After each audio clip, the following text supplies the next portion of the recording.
I'd like to hand over to Yilmaz now, just to give us some insight in terms of sustainability-related technologies that we're seeing emerging and how those can be used to underpin and create this trustworthy, transparent environment. Thank you. It's a great pleasure to be on this panel, which is a very important topic. It's focusing on a very important topic. First thing I would like to say is that trust is the essence of good governance and foundation of sustainable development and improving quality of life. And all of these systems, data, standards are extremely important, and they are developing nicely over a period of time. However, the first thing we need to internalize is the understanding of why trust matters to all organizations. It matters for the sustainability of the organization, sustainability of the society, and sustainability of the planet. Because lack of trust increases transaction costs. And as we are all trying to utilize the resources most effectively, anything dissipated through these transaction costs is actually taking away from our quality of life and our ability to build a better future. So trust is extremely important that we need to develop. And some of the recommendations that are made by my colleagues, Ashley and Caroline, are very, very important. For example, the integrated reporting, I think, gives a much better sense of looking at the company or the organization and how it creates value while protecting the interests of all of its stakeholders and what kind of a future outlook it has. This was initially become a B20 recommendation a decade ago when my company, Ar-Ge Consulting, was a knowledge partner on governance and sustainability under the Turkish leadership of G20. So it has been a decade, and we are still integrated reporting is not a requirement. It is a nice thing to do. Lots of companies are adapting it. We are moving nicely, but we have to move faster. So regulations are very important. Standards are very important. As Caroline has mentioned, there are numerous standards that are coming up, but particularly ISSP is becoming a regulation.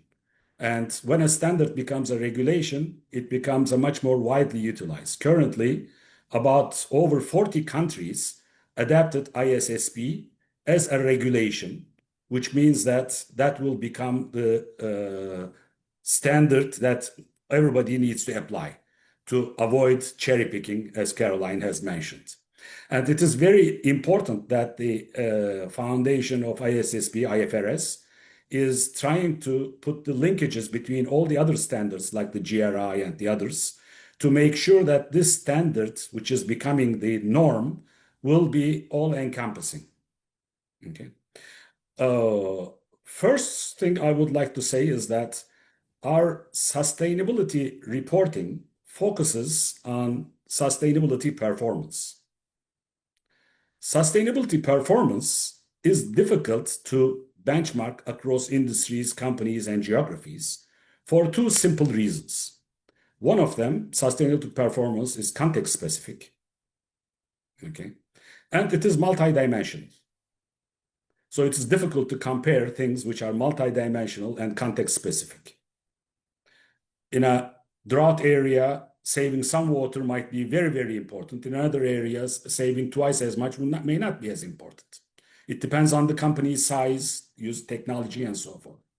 One of the pieces of work that Argüden Governance Academy does, and I would appreciate, Carolyn, if you could show the Sustainability Governance Scorecard book, is that trying to look at not the sustainability performance, but how we are approaching our sustainability efforts. So it's trying to measure governance of sustainability, which basically eliminates the context specificity and multidimensionality, thereby helping improve peer learning from different industries, different countries, and so forth. This particular report focuses on 7 stock exchanges and covers about 200 global sustainability leaders as defined by having made it to the sustainability indices of these 7 stock exchanges, and looks at not their performance, but rather how they are doing it. Are they reporting on their goals? Are they reviewing it through their boards? Are they publishing their board skill matrix?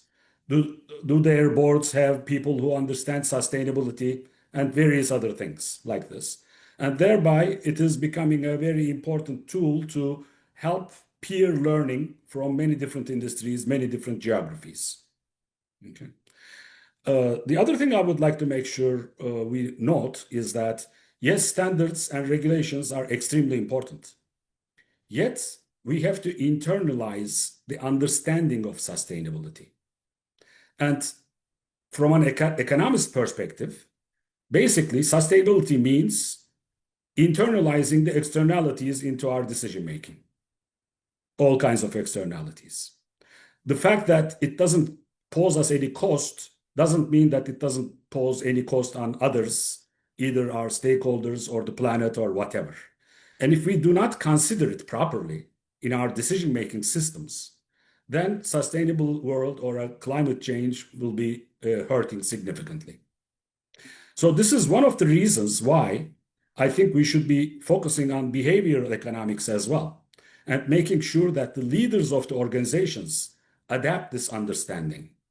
And one of the ways of adapting and demonstrating that they have adapted it is by having self-declaration of what they are doing with respect to integrity, ethics, and their sustainability in a public manner, perhaps as part of their chairman's or president's report in their integrated report or in their sustainability report.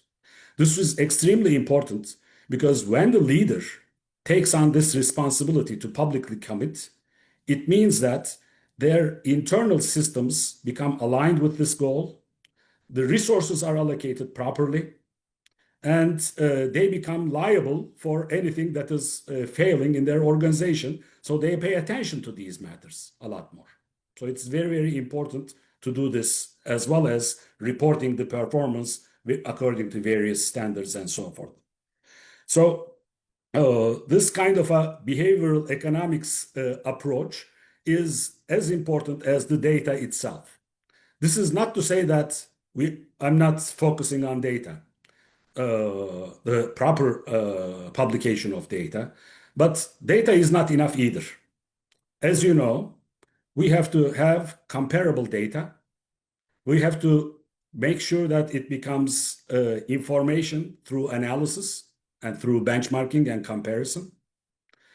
Make sure that it becomes knowledge through the results of those analyses. And even further, it becomes wisdom to adapt this understanding of internalizing the externalities that we are creating to the world. So this is extremely important to make sure that we have an all-encompassing understanding of sustainability, and reporting is a major part of this. Now let me get to some of the technological issues and how we can improve. Obviously, understanding is one thing, but if we don't have the feedback mechanisms, feedback systems shortened, it is easier to have greenwashing and so forth. So we have to reduce the feedback mechanism, okay? Understanding when there's a problem and so forth. This means that we need to report. We need to report our results. We need to understand how we are doing, learn from others, but we need to report.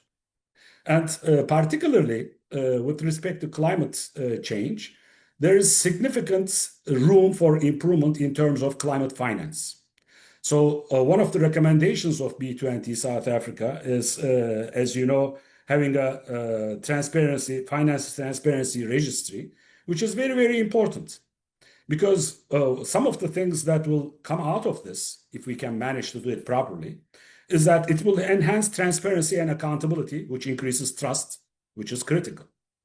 We will be able to address the climate finance gaps, because right now, international, national, and private sector finance routes or the amounts are not being collected in a place where we can analyze them properly. So we don't know the gaps that well. It's difficult to get this data.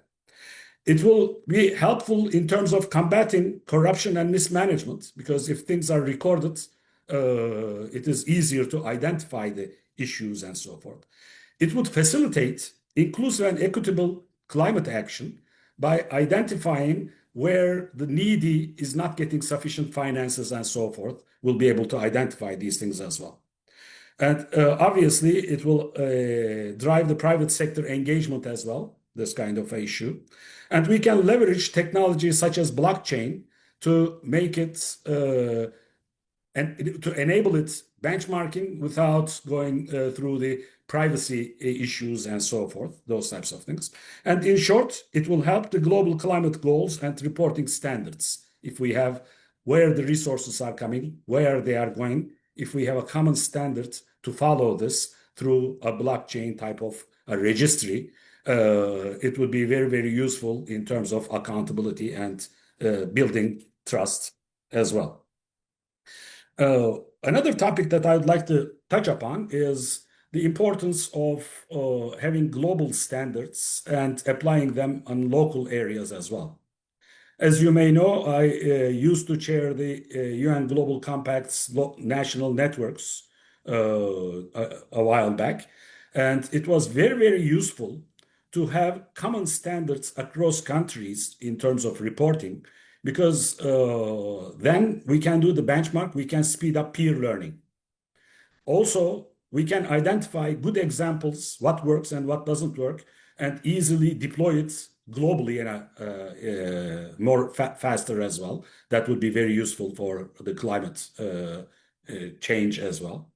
And global standards helps companies with respect to their ability to trade and develop business globally as well, in terms of their economic development too. So having global standards, applying them locally, and helping information sharing, good practice sharing across countries and across local different geographies and different industries is extremely important for the future of our world. So in a nutshell, first thing we need to focus on is the philosophy of sustainability. We need to make sure that each of our leaders commit to this integrity on this sustainability issue, report on that, both their commitment as well as their performance. Even if their performance fails in certain areas, if they are fair about explaining that, that's a very, very important thing for building trust. And as I mentioned, trust is the essence of sustainable development. And our standards are getting unified under the ISSB. If we push it too far, for example, just as the European EFRAG has done, they had to take a step back. So we have to make sure that we can focus on the cost of applying these standards as well, because sometimes, especially smaller SMEs and so forth, cannot. We have to be realistic.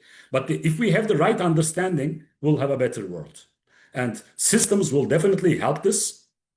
The common understanding of how we collect data is extremely important, but it is not enough. We need to analyze the data to make it information. We need to make sure that we can come up with policy recommendations to make it knowledge. And we need to make sure that that knowledge is disseminated globally to make it a wisdom. In terms of building trust, one of the key things is stakeholder engagement. Okay. Proper stakeholder engagement is extremely important to keep everybody in line and to be able to identify the deficiencies very quickly and so forth. We have developed a civil engagement model. Please show that book as well. That demonstrates 420 steps as to how to do good stakeholder engagement based on good governance principles. It is very important to do it properly, to make sure that we inform our stakeholders about the constraints, about what we are trying to do, to make sure that they are on a common playground field in terms of their engagement. They understand the issues as well. All of them have access to same information. We need to make sure that we listen to them and we need to make sure that we have to give feedback as to their needs and requests, because it is impossible to comply with all the requests. We need to explain whys and why nots to build trust. Because in the end, what we are trying to do is not trying to push a lot of data. What we are trying to do make sure it lands. Is not only comparing data. What we are trying to do is build trust and make sure that we regard the other as we regard ourselves. Thank you.